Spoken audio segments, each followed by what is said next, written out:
दोस्तों, हम यहाँ पढ़ेंगे इरिगेशन के बारे में, जो कि इसे सिंचाई भी कहा जाता है। इरिगेशन इसका अंग्रेजी रूप है। ठीक है, तो इतने बड़े पूरे भारतीय देश में जल की उपलब्धता को बनाए रखने के लिए सिंचाई काफ़ी महत्वपूर्ण है। भारत चूँकि मानसूनी मौसम है यहाँ पे, ठीक है, तो मानसून कभी अच्छा मानसून रहा तो वर्षा काफ़ी ज़्यादा मात्रा में होती है। अगर धीमा मानसून रहा या कमज़ोर मानसून रहा, उस वर्ष वर्षा की मात्रा कम हो जाती है। या किसी क्षेत्र में ज़्यादा बारिश होती है तो किसी क्षेत्र में कम बारिश होती है। यह तो वर्षा का वितरण अगर भारत में देखें तो काफ़ी असमान है।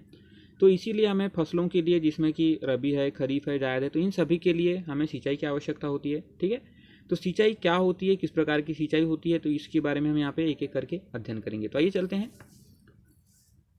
सिंचाई किसे कहते हैं? सबसे पहले तो कि कृत्रिम विधियों के माध्यम से जल उपलब्ध कराने की तकनीक है। ठीक है, अर्थात अगर किसी क्षेत्र में जल उपलब्ध नहीं है प्राकृतिक रूप से, तो वहाँ पे कृत्रिम रूप से अगर हम जल उपलब्ध कराएं तो यह जो विधि होती है इसे ही सिंचाई कहा जाता है। ठीक है, सिंचाई की आवश्यकता क्यों होती है? सबसे पहले तो हम ये जानने की कोशिश करते हैं।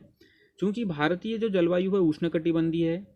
हमारा जो भारत है यह भूमध्य रेखा के काफ़ी करीब है। ठीक है जो कि इस वजह से सूर्य का प्रकाश काफ़ी मात्रा में पड़ता है और यहाँ पे इसी वजह से वाष्पोत्सर्जन भी अधिक होता है। अर्थात अगर किसी भी क्षेत्र में हम जल उपलब्ध रहता है तो वह सूर्य के प्रकाश द्वारा वाष्पोत्सर्जित होकर वायुमंडल में मिल जाता है। और वर्षा का असमान वितरण है, जैसे कि हमने चर्चा की थी कि भारत में मानसूनी वर्षा होती है और वर्षा इस प्रकार से होती है, जैसे मान लीजिए इस वाले क्षेत्र से मानसूनी पवनें प्रवेश करती है। ठीक है, बंगाल की खाड़ी से, तो इस वाले क्षेत्र में तो अच्छी बारिश होती है, परंतु राजस्थान वाला जो क्षेत्र है वो छूट जाता है, या एक हिसाब से यहाँ पे कम बारिश होती है। उसी प्रकार भारत में जम्मू कश्मीर वाला क्षेत्र है, पंजाब हरियाणा, तो बहुत सारे ऐसे क्षेत्र हैं जो कि जहाँ पे कम बारिश होती है। ठीक है, और कुछ कुछ ऐसे क्षेत्र हैं जैसे कि अगर आप उत्तर पूर्व की बात करें यहाँ पर, ठीक है, तो उत्तर पूर्व में ज़्यादा मात्रा में बारिश होती है। तो एक प्रकार से देख सकते हैं कि वर्षा का यहाँ पे असमान वितरण है। ठीक है, फसलों की संख्या अगर देखें तो जो खरीफ होती है, रबी होती है, जायद होती है, तो इन सभी कारणों की वजह से, वाष्पोत्सर्जन की वजह से या वर्षा के असमान वितरण से हमें रबी में या जायद फसल में और कभी कभी खरीफ फसल में भी, खरीफ फसल मानसून के समय में उगाया जाता है, तो इन सभी फसलों में सिंचाई की आवश्यकता होती है। कृत्रिम रूप से जल प्रदान करने की भी आवश्यकता होती है। ठीक है, जो यहाँ की मृदाएं हैं, भारत की अधिकतर जो मृदाएं हैं वह बालुई गठन की है, अर्थात यहाँ पे रेतीली मिट्टी अधिक मात्रा में पाई जाती है, जिसमें कि पानी ज़्यादा समय तक ठहरता नहीं है। ठीक है, तो जो प्राकृतिक रूप से जल जो प्राप्त होता है मानसून के द्वारा, वह ज़्यादा समय तक नहीं रहता है, परंतु हमें जब फसल उपजाने की बारी आती है तो आगे चल के उसे कृत्रिम रूप से जल उपलब्ध कराना पड़ता है।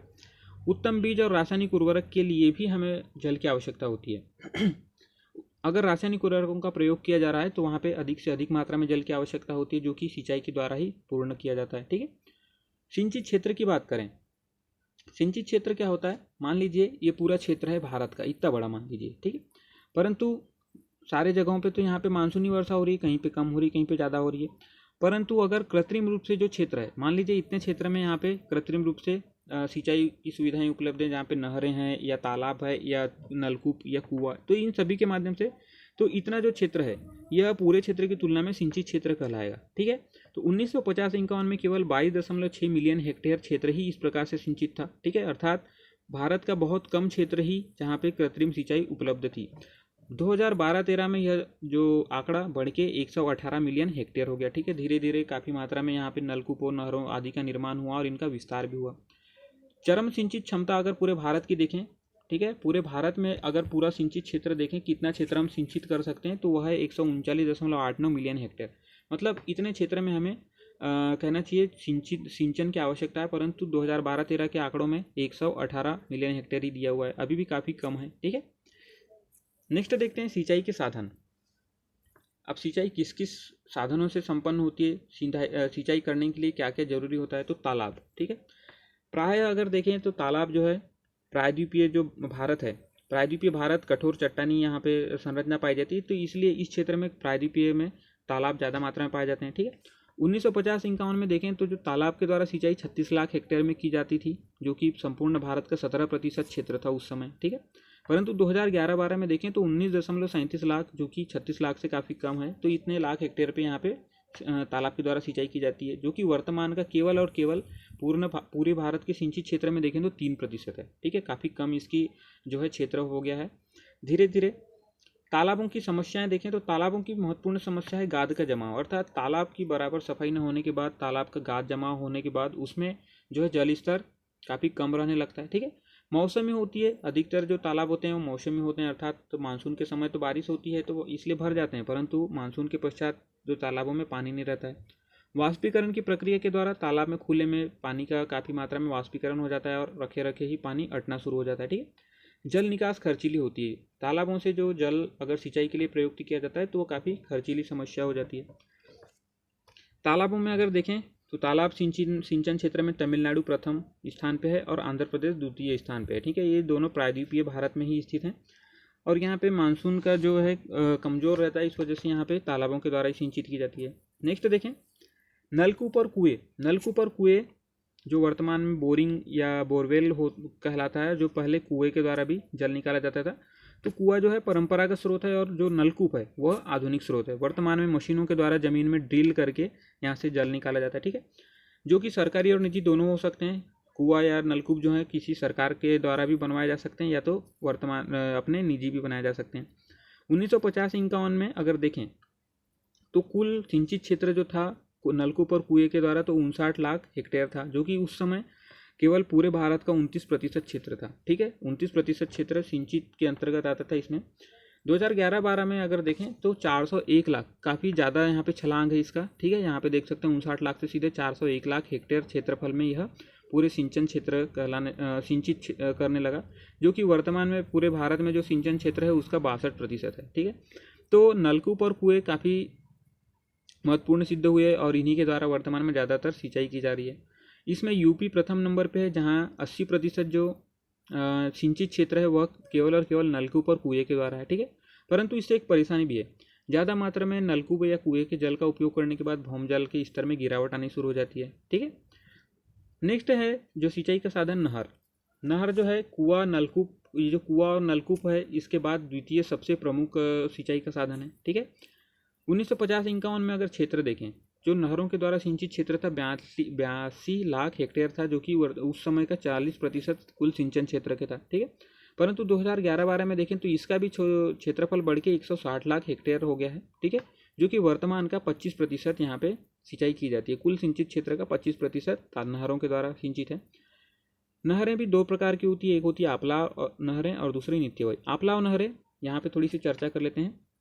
मान लीजिए कोई नदी है, ठीक है, तो अगर नदी में अधिक मात्रा में पानी का प्रवाह होता है तो इस प्रकार से नदियाँ यहाँ से कट के या इधर से कट के इस प्रकार से बहने लगती है, तो ये नदियाँ आंपलावी नहर नहर कहलाते हैं। ठीक है, ये जो क्षेत्र होते हैं यहाँ से जो पानी है वो नदी के अपवाह में ज़्यादा मात्रा में पानी आने की वजह से बहते हैं। ठीक है, परंतु जो नित्यवाही नहरें होती है, अगर किसी क्षेत्र में बांध के द्वारा या किसी भी विभिन्न प्रयास के द्वारा वहाँ से एक निश्चित समय में और निश्चित मात्रा में यहाँ पे जल प्रदाय की जाती है, वो एक नित्यवाही नहर कहलाती है, जो कि हमेशा यहाँ पे बहते रहती है। ठीक है, तो इस प्रकार से नहर के दो प्रकार हैं।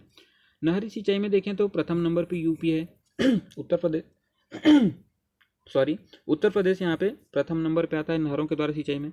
प्रमुख रूप से अगर नहर देखें तो गांधी सागर इंदिरा गांधी नहर, जो कि उत्तर पश्चिम राजस्थान में स्थित है, आप यहाँ पे देख सकते हैं। ठीक है, पूर्वी यमुना नहर, यह दिल्ली को सिंचित किए हुए है यमुना नहर। ठीक है, तो ये प्रमुख नहरें हैं जिनके द्वारा सिंचाई की जाती है। नेक्स्ट देखें सिंचन गहनता, ये क्या होती है?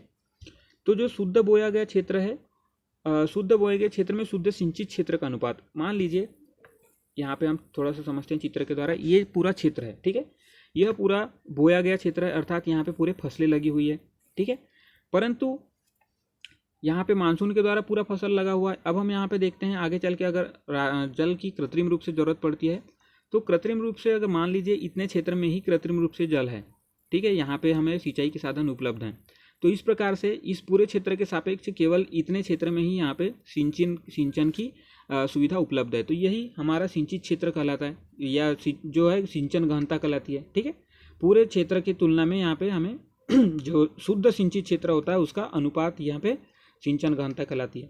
1950-51 में देखें तो सिंचन गहनता जो भारत की 19% थी, लेकिन आगे चल के 2011-12 में 46% हो गई। ठीक है, सिंचन गहनता में देखें तो कुल जो क्षेत्र है, अगर प्रथम नंबर पे पंजाब का कुल क्षेत्र जो सिंचित है, या ये कुल कृषि क्षेत्र है, उसका 98.83% सिंचित है। ठीक है, दूसरे नंबर पे आता है हरियाणा, आप यहाँ पे चित्र में थोड़ा देख सकते हैं, तो इसमें देखें तो कुल जो कृषि क्षेत्र है उसका 87.85% अर्थात 87.85% इसका सिंचित क्षेत्र है। तीसरे नंबर पे आता है उत्तर प्रदेश, ठीक है, उत्तर प्रदेश। तो यहाँ के कुल जो कृषि क्षेत्र है उसका 80.868% यहाँ पे यह सिंचित क्षेत्र है। नेक्स्ट है चौथे नंबर पे तमिलनाडु, जो कि दक्षिण भारत में स्थित है, ठीक है। तो इसका 60% अर्थात कुल कृषि क्षेत्र के 60% भाग जो है कृत्रिम सिंचाई के द्वारा सिंचित है। नेक्स्ट देखते हैं जल संसाधन का विकास व प्रबंधन, ठीक है। जल संसाधन का विकास एक महत्वपूर्ण कार्य है। जैसे जिस प्रकार से हम जल का प्रयोग करते हैं, यह जल काफ़ी महत्वपूर्ण सिद्ध हुआ है हमारे लिए, और कहा भी जाता है कि जल ही है, जल है तो जीवन है, ठीक है। तो इस प्रकार से जो जल है काफ़ी महत्वपूर्ण है, इसलिए इसके संसाधन का प्रबंधन, जो कि जल का प्रबंधन और इसके विकास के लिए काफ़ी प्रयास भी किए गए हैं, और यह प्रयास किए गए हैं जल संसाधन मंत्रालय के द्वारा, ठीक है। तो इनके द्वारा किए गए कार्य देखते हैं। बृहद, मध्यम और लघु सिंचाई परियोजनाएं बनाई गई है इनके द्वारा, ठीक है। बाढ़ प्रबंधन के लिए काफ़ी कार्य किया गया है, विभिन्न बांध बनाए गए हैं। भौम जल विकास कार्यक्रम प्रारंभ किए गए हैं, अर्थात भूमि के जो जल होते हैं उनके स्तर को बढ़ाने के लिए विभिन्न कार्यक्रम चलाए जा रहे हैं। राष्ट्रीय जल बोर्ड का गठन किया गया। अगर दो राज्यों के बीच में अगर नदी जल विवाद है तो वहाँ पे राष्ट्रीय जल बोर्ड यह निर्णय करता है, ठीक है। राष्ट्रीय जल आयोग भी बनाए गए हैं। इसी प्रकार से दोनों अगर राज्यों के मध्य किसी नदी को लेकर विवाद होती है तो ये उस विवाद को सुलझाने का कार्य करते हैं। कमान क्षेत्र विकास व जल प्रबंधन के लिए, ठीक है, किसी पर्टिकुलर क्षेत्र में एक क्षेत्र को लेकर वहाँ पे जल विकास प्रबंधन के लिए समितियाँ बनाई गई है। राष्ट्रीय जल संसाधन काउंसिल का भी निर्माण किया गया और राष्ट्रीय जल नीति लाई गई है, ठीक है। राष्ट्रीय जल नीति के द्वारा जल का प्रबंधन किया जाता है।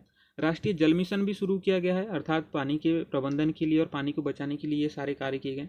नदी स्वच्छता अभियान, हमारी जैसे मान लीजिए यहाँ गंगा नदी काफ़ी प्रदूषित नदी कहलाती है वर्तमान में, तो इसे, और यमुना नदी, तो ये विभिन्न प्रकार की जो नदियाँ हैं इनको स्वच्छ करने के लिए भी जो जल संसाधन मंत्रालय के द्वारा विभिन्न प्रयास किए जा रहे हैं। तो ये रही हमारी चर्चा, ठीक है, सिंचाई के बारे में। हमने यहाँ पे सिंचाई की परिभाषा देखी, सिंचाई की आवश्यकता क्यों होती है वो देखा, सिंचन क्षेत्र देखा, उसके बाद हमने सिंचाई के साधन एक एक करके देखे, जिसमें तालाब है, ठीक है, नलकूप, कुएँ हैं, नहरें हैं। उसके बाद हमने सिंचन गहनता के बारे में चर्चा की, कौन से राज्य में कितनी सिंचन गहनता उपलब्ध है इसके बारे में चर्चा की। आगे हमने जल संसाधन का विकास और प्रबंधन के बारे में चर्चा की, जो कि जल संसाधन मंत्रालय के अंतर्गत उनके विभिन्न कार्य या प्रयास देखे। तो ठीक है दोस्तों, अगर आपको जानकारी पसंद आई हो तो इसे शेयर कीजिए। धन्यवाद।